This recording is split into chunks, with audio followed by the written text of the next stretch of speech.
So hello, my name is Gavin McMillan. I own a company called Sports Science Lab in Southern California. We train athletes of all levels, from elementary school all the way to the highest level in professional sports.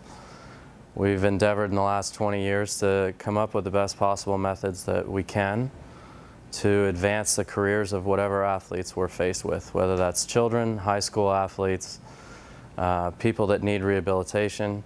But most importantly, we're always after the highest standards of performance.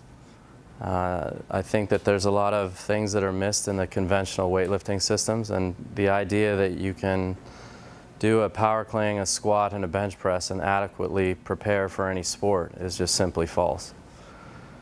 Today what we're going to talk about a lot is the importance of the feet in the role of human movement and also most importantly in sports performance.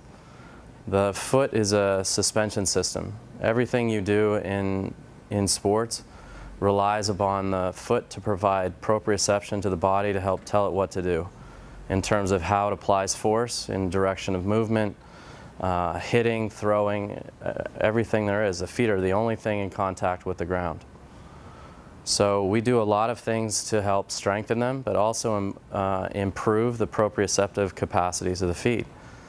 This item here you see that Dom's going to use is a slant board, and the reason we started using this is that we can put it in every possible angle that a foot will ever have contact with the ground in and still develop force with it.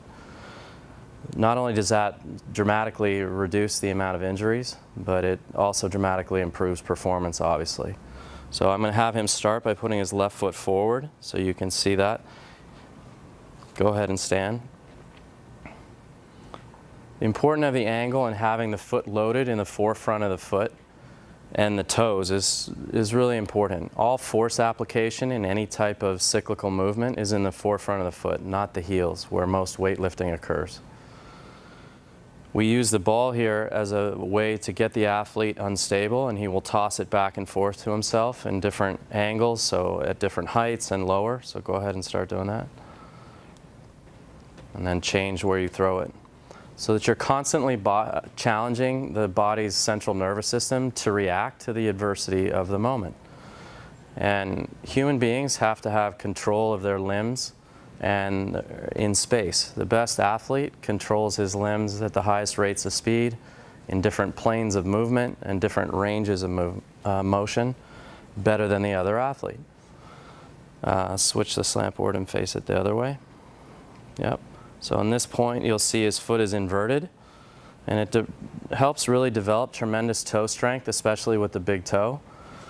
Whenever you're pushing off, changing direction, all of the weight of the foot ends up there. If you're deficient with it, you then end up stressing the knee, which is the next joint up in the sequence. And obviously in women's soccer, and especially in the United States, you have an epidemic of ACL injuries because of the leg instability. So when you systematically train it in a functional pattern, then you obviously reduce injuries and improve performance. Now you're going to face me, the right foot. Okay, so we use the yellow ball to toss back and forth from hand to hand so that we create adversity for the athlete to have to react from or react to. Change the direction where you're throwing it to. And me as the trainer can also toss it to him and really challenge him a lot more difficultly. And you get him to be able to stabilize his leg by challenging his athleticism. Athleticism has a lot of different components. Rhythm, balance, obviously, is very important in sports, especially in change of direction, and also in anything revolving hitting or throwing. Very good.